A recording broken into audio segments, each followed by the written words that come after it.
How to create a menu.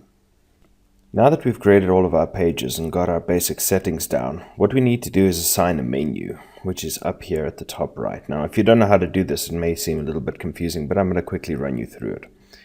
In the dashboard, in the options panel on the left, you're going to go to Appearance and Menus. The WordPress system is actually really cool, so I'm going to take you through it now.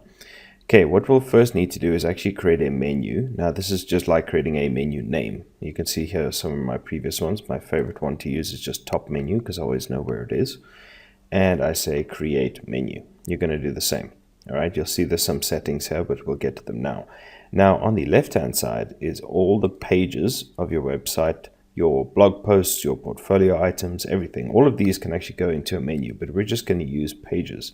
It always shows you the most recent ones that you've created. So I'm going to go ahead and select all those ones that we created earlier on, which is our main ones. And I'm going to hit this button. It says add to menu.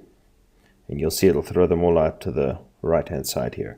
Now it always does this for some reason in backwards order in the way that you want them. So all you got to do is just click and drag these into the order that you want them. So it'll top to bottom, left to right is the way that it works.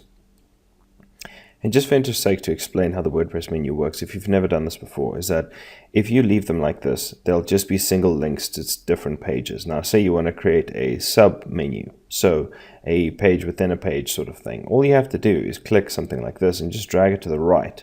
And you'll see that now About Us actually falls under the home page.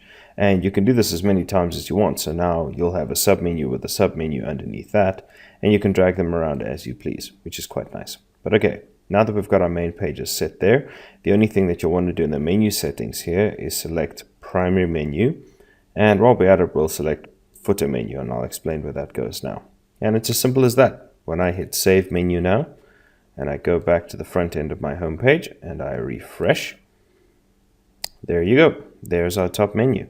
Now, as I click on these, you'll see that these are already working. You can see here in the breadcrumbs. And I'm going to go through this. Here's a portfolio page. You see the portfolio page is its own working system. So this is already working.